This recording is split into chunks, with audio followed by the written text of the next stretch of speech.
Here guys, back to our YouTube channel. Thanks for your great support. Nyinyi ni watu wa nguvu zaidi. Rigathi Gachagua always huwa anatuambia the truth. Now, wengi wamekuwa wakisema kwamba no, Rigathi Gachagua kwa sababu amekuwa impeached.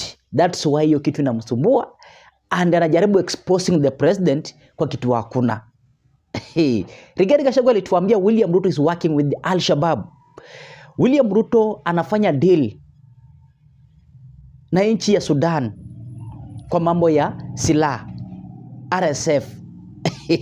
Mukafikiria Rigathi Gachagua is joking. Huyu ni mtu impeached ndio, but don't forget alikuwa anafanya na serikali ya William Ruto, ama alikuwa deputy president wake.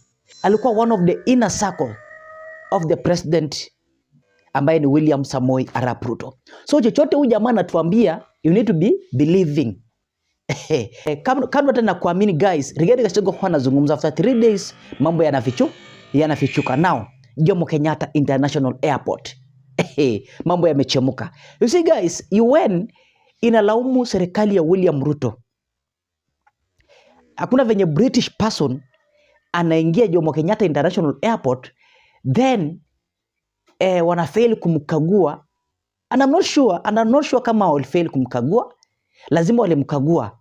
Bali kwa sababu tu serikali ya William Ruto ni serikali corrupt, lazima waliamua kumupitisha huyo jamaa mlaguzi wa dawa za kulevya. Kabla hata tumfike mbali guys, ensure kwanza umelike video na nataka uweze kusikiza KTN News jinsi ambavyo wamejaribu kuexpose huyu jamaa aliingia pale aje. Huyu jamaa aliingiaje pale? Na inakubalika aje? Na aliruhusiwa aje kuingia pale? Na akaruhusiwa kuchomoka akafly.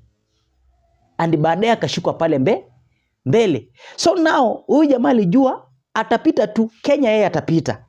Juu anajua Kenya is the most corrupt country. I'm going to bribe them. Then napita. Angalia. Its busiest gateway, the Jomo Kenyatta International Airport, is at the center of an international drug storm. KTN's investigation unit has gathered evidence on how one of Africa's busiest airports has become a vulnerable highway for global narcotics cartels. A British citizen who was caught carrying Class A and B drugs that include cocaine worth millions of shillings had walked straight through supposedly watertight checks at Jkia, escorted by security and airport officials, aiding him to fly to London without a hitch. But at Heathrow Airport, the run ended in handcuffs as London's Metropolitan Police Specialist Crime Division arrested him. Here now is KTN's investigative editor, Francis Ontomwa, with that special report dubbed Jkia, the Cocaine Highway.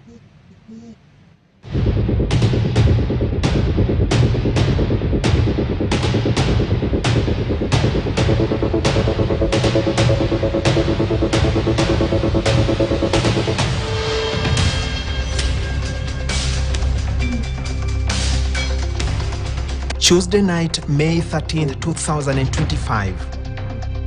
Nothing betrayed the quiet of the night at Jomo Kenyatta International Airport.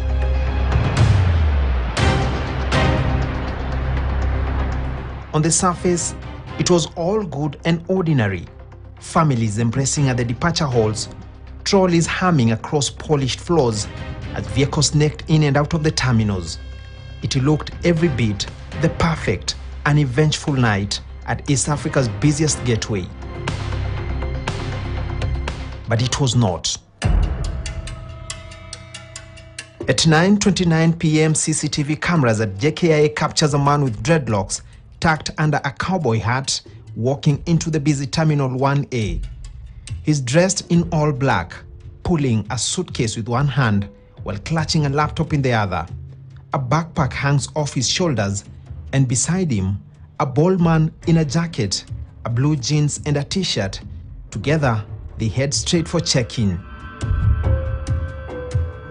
This is Damata dos Santos, 28 years old, British passport, Brazilian roots, destined for London, aboard British Airways flight BA064. Inside the terminal, every step looks ordinary. until it doesn't. His handler lingers, making calls, whispering to a uniformed officer, then whispers something back to him, and the line keeps moving, all the while his handler constantly on a phone call.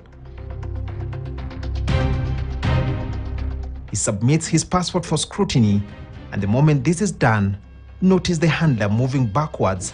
His work seems done here.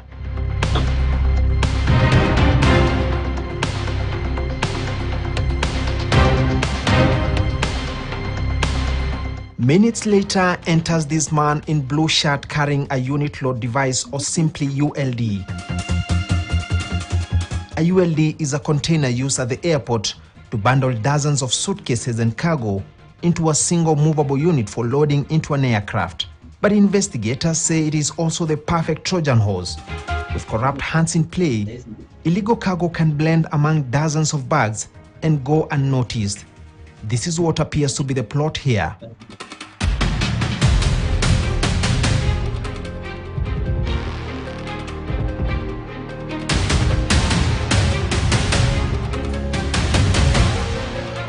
At 9:52 p.m. enters this man in a reflector jacket, also constantly on the phone as if trying to locate someone, weaving through passengers, walking from one end to another. Finally, he connects with his target, and immediately, Dos Santos takes cue and follows him, all the while Dos Santos clutching his belongings close to his chest. Once they get to this security checking section, the official in reflector jacket takes charge, appearing to shove aside his juniors and pushes them to the tail end of the process. All the while, he is constantly on the phone. And when the turn of Dos Santos comes, notice what happens. When every other bag is scrutinized, this briefcase carrying the drugs is conveniently nudged away. The rogue official does not want any of his juniors to check any of Dos Santos' belongings.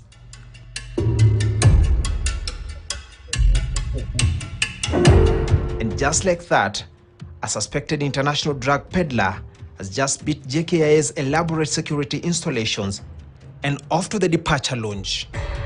Every day, Jkia handles tens of thousands of passengers and huge amounts of cargo, connecting East Africa to Europe, Asia, and the Middle East. It is the only airport in the region with direct flights to major world cities like London, Amsterdam, Dubai, Mumbai, and even Guangzhou. This makes it an attractive target for cartels looking for quick, discreet routes into big markets.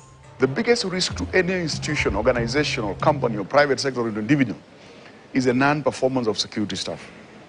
We are seeing here a glaring incident where security staffs have chosen to be on the other side, negligently performing their duties. Of course, knowing very well why they're negligently performing their duty.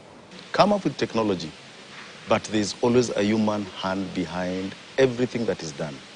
We have CCTVs, we have the scanners. These scanners, the people that do the scanning are human beings. You saw the person that was escorting this person to the departure lounge.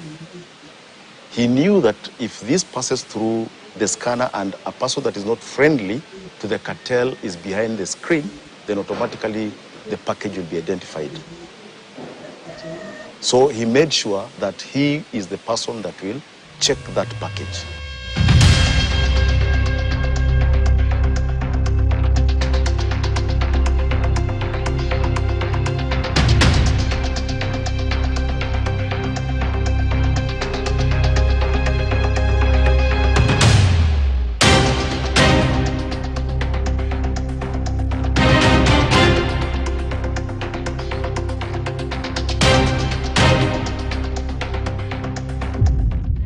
At 11:10 p.m. and the British Airways flight is airborne. 6 hours later at Heathrow, the run ends. Waiting Metropolitan Police Specialist Crime Division moves in. Dos Santos, carrying a suitcase full of cocaine worth millions, is arrested on the spot.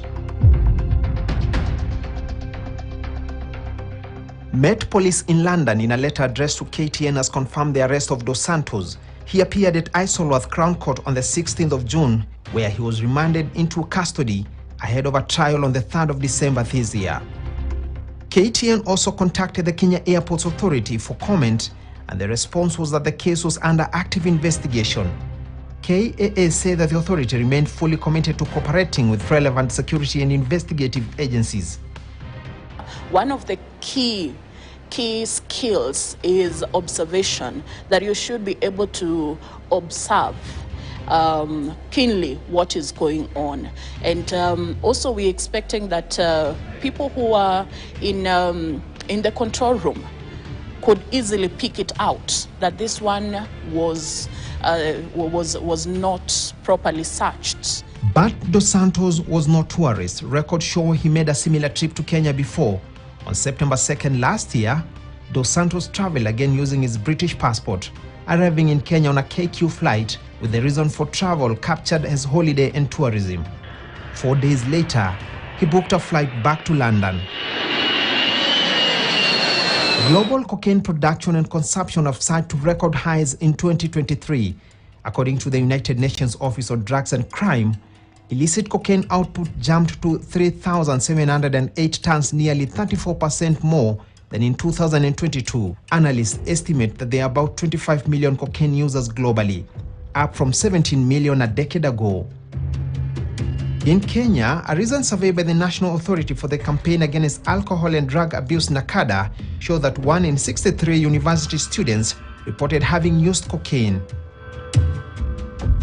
From heroin to cocaine, Jkia's hallways have seen it all in the recent past, with scores arrested of trafficking.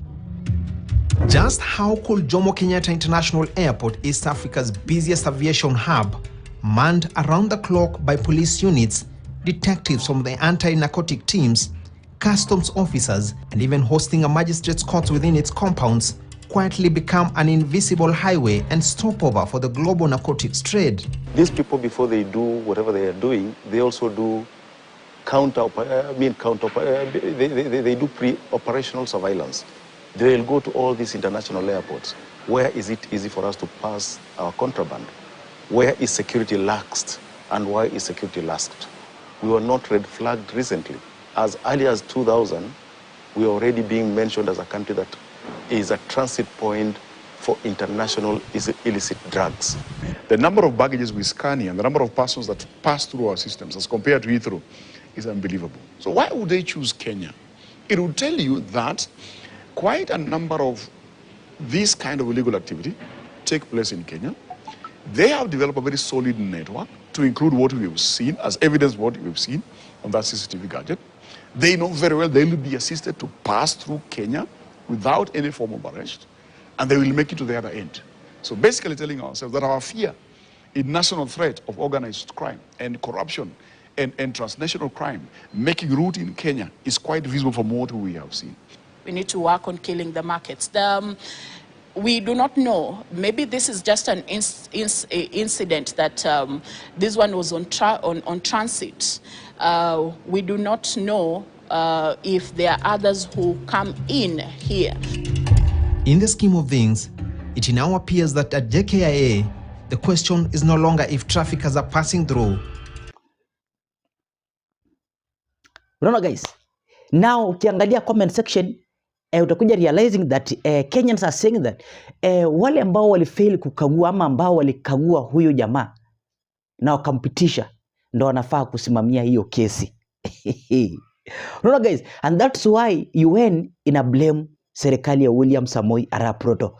Rigathi Gachagua anatuambia kila siku. Sikiza. Now, I want to give you 3 things that we disagreed with William Ruto. And it's important Briefly, because yes. now that he spoke the other day trying to say that he disagreed with me because I wanted 10 billion, I think it's important now that I tell the people of Kenya. I had a serious disagreement with President William Ruto about Sudan. You know we have a problem in Sudan. There is a rebel movement called RSF. And the leader of that group is called Hemeti, has been the vice president of Sudan. So in 2023, William Ruto called me to his office and told me that diplomatically, a president can only invite a president to visit him And he has a friend who is a vice president, and he cannot invite him. So he wanted me to invite him on his behalf. I recall you said this. And he had a letter. Yes. I signed that letter, and Hemeti came, and we met, we discussed about Kenya and Sudan, but that was not the purpose of the visit. I took him to the president. Later on, I realized they are doing business. After some time, it came clear to me that the international community had placed international sanctions against Hemeti because of genocide, killing women and children, displacing people, and no other crimes against humanity. So President William Ruto called me again and told me to invite Hemeti again. And I told him, Mr. President, this is a butcher of women and children. And he is using our country, through your friendship, to bring gold from Sudan, clean it in Nairobi, take it to the Middle East, use the funds to buy arms to go and kill people in the Sudan. I told him, Mr. President, I am a father. I am a Christian. Just the way we are killing our children here through abductions, I cannot be party to what is happening in the Sudan, and I cannot invite Hemeti here because he's coming here to clean his gold here, sell it in the Middle East, buy arms, go and kill children. I said, I will not. He said, you must. You are my deputy. This guy is my friend. We are doing biashara. Do you know by him not coming here what I'm going to lose? I said, Mr. President, I'm not going to do it. I'm not going to invite that man here. So you invite him yourself or do whatever you want. He said, wewe Rigathi umekuwa mjeuri. I am instructing you to sign a letter here to invite a vice president of a country. You say you cannot. I said, I won't. This man has international sanctions against him. This is a man who is butchering women and children, Mr. President. I'm a Christian. I'm a father. I will not do it. I went. Later on, I learned my signature was forged to invite him. I went, I faced the president. I told him, if this man lands in this country on an invitation purportedly signed by me, I would disown him. So the visit was stood down. And then he told me, well, Taniona, I am tired of you. You are a very difficult character. You are the worst mistake I've made in my 35 years of politics. I regret having nominated you as my deputy. You are a very difficult character. I am president. I'm telling you to do, and you say you are blackmailing me that you are going to disown the letter. I refused. I want to say this. For the deaths occurring in the Sudan, the real commander of RSF is not Hemeti, it's William Ruto, because for a movement to succeed, it needs money. The money from gold is being cleaned through Kenya to buy arms to go and kill women and children. And you know my next question would be to substantiate these claims. But I'm saying this guy was here, his movement was here the other day. That's in the public. Listen, no, I'm asking you. This man has international sanctions against him for genocide. True. He has been given a safe haven in Nairobi. He was here forming a government in KICC. That cannot happen without William Ruto. And I want to tell the international community. But the claims of doing business. No, everybody knows that he is selling gold through Nairobi. You may pretend not to know, or you may I'm not pretending. Don't shoot the messenger. Everybody here. knows. I'm just trying to find out. Everybody made claims that the president is doing business. Everybody knows that why William Ruto is having relations with Hemeti through Nairobi is for the gold business. And the gold business, the proceeds are buying arms to butcher children and women. And I want to ask the international community, I want to say I'm available to give evidence, and I want to tell the international community, it is pointless to levy sanctions against Hemeti. The person you need to levy sanctions against is William Ruto. And this thing of Sudan will be sorted out, because if there are sanctions against William Ruto, he'll stop entertaining Hemeti. gold will stop being processed in Nairobi. There will be no money to buy arms to go and kill children and women. Number two. How is this gold being cleaned in Nairobi? Because unless you were party to it, that's what I'm trying to find out. I was deputy president. So should we treat it as allegations? I was deputy president. Okay. I know what goes on in this country. I have a lot of information. Even today, when I'm out of government, I have serious networks within this administration. There is nothing that goes on that I don't know. Okay, we'll treat it. And that's why I'm telling you, William Ruto pia mwenyewe amepanic. Unaona jana alikuwa analia pale State House. Kumbe analia na huku ameconvince wa Kenya kufocus kwa hiyo kilio yake ambayo ni ya crocodile, ambayo ni ya kubetray wa Kenya. Nilikwambia expect tu William Ruto kuanza kufanya yale mambo alikuwa anafanya 2022. Atarejesha kila kitu chini. Ataenda makanisani, atapiga magoti. In fact William Ruto sijui nitakwambia aje. Unaona? So alikuwa na divert attention ya Wakenya, then pale Jkia mambo yanaendelea kuchemuka. So guys, there's something I've just seen and I don't know if you've had a chance to land your eyes on it. So watch and kuonyeshe. Thank God for Jense Bade. Let me show you very fast. So guys, kuna poll yenye ilifanywa na hii poll after kufanywa the results were Kenya haiwork. 57% of Kenyans feel that the country is headed in the wrong direction. Watu wa tutam inua mkono juu, wewe ni mjinga. Inua mkono juu tena, mpumbavu. And whatever is written up here is the hilarious part of this video.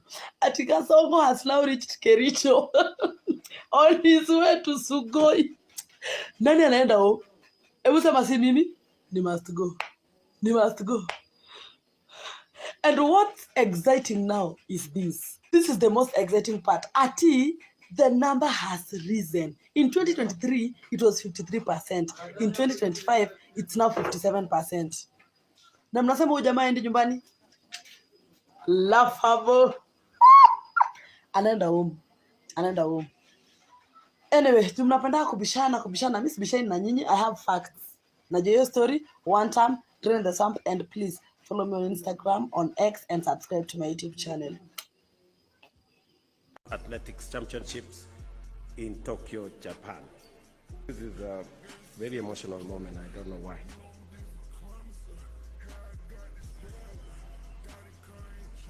And I must say congratulations to you people. Wapige makofi hao.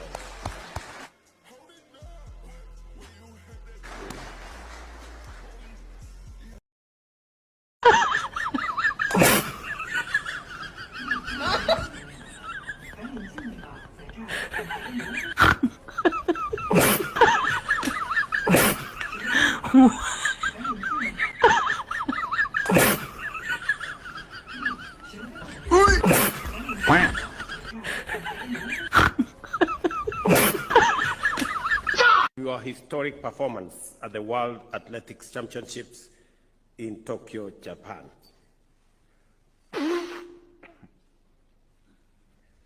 You have to forgive me. This this is a very emotional moment. I don't know why. I don't want to downplay what happened in Tokyo. Big up to the athletics team. Lakini Kenya ushinda athletics events nyingi sana, sije kwa na Ruto amelia. Mbona inafanya alie all of a sudden? I am pleased to welcome you back home after your historic performance at the World Athletics Championships in Tokyo, Japan.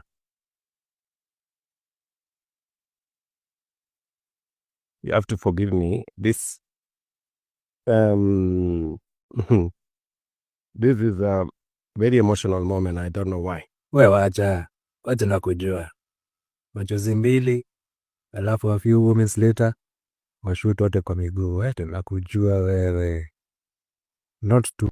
Majamaa, mimi naambia ni bulanda si ati nini. Wewe sajua leo imebaki God fearing President Ruto. Leo amelia mjamaa. Hadi amenikumbusha siku za campaign venye tu alikuwa akilia. Mimi nakwambia amelia. Unajua amelia kwa nini? Leo ndio wajuste wenyewe walikuwa wameenda kurepresent Kenya huko Tokyo. Walienda pale State House. Yaani aliwaangalia tu hivi. Mjamaa kalia.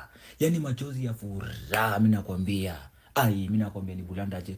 Lakini wale jamaa kutoka Siaka, hao jamaa wetu kutoka walitumia proud huko Tokyo. Mimi nakwambia ni bulanda. Wewe ngoja usikie sama haters hapo wakisema ati kampeni inakaribia, wameanza sijui kipindi. Ni wewe ngoja uone. Ni genuine. Mimi nakwambia ni bulanda. It must have been quite painful when you're described as the worst president. You saw that. There is all manner of stories all over as to. How do you take that? I also saw one saying that Nairobi is the capital of Africa. So there is all manner of things in the social media. But you see, as a leader, you must keep the focus. How hard is that? It's quite difficult because there is so much noise sometimes, there is so much action sometimes, and it is easy to be dissuaded or it is easy to be misled. But for the last 3 years, I have kept my focus, and believe you me, it's turning around. People are beginning to say, let's listen. Maybe William Ruto has something to say. In fact, because the reality is changing. The numbers are speaking for themselves. The transformation is real. Do you regret getting involved and offering to lead the multinational force in Haiti? Bearing in mind, when you're complaining about old cars, second-hand cars, and that comment, I'm not sure whether you realized it was going to sort of take off as it did, but you regret leading that? I will never regret, because in the first place, Kenya came into Haiti out of solidarity, because that is the essence of the United Nations. It's the other side of the world.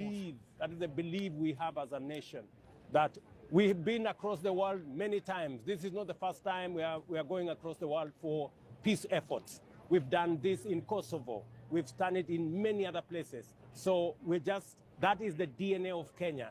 Running Kenya is a difficult job. Unajua saa zingine watu wako na akili ni very difficult kurun kwa sababu wanapanga akili kitu mzuri na pia wanapangia akili mambo mengine ya kombo. I've told you all time and time again that Kenyans are very intentional people. Like, their government knows thy people and thy people know thy government. As in, even the president of Kenya knows that, hey, he can't joke with Kenya when he wants to. Like, we see some other people just playing with their citizens anyhow. The Kenyan president knows. He knows. Their government know.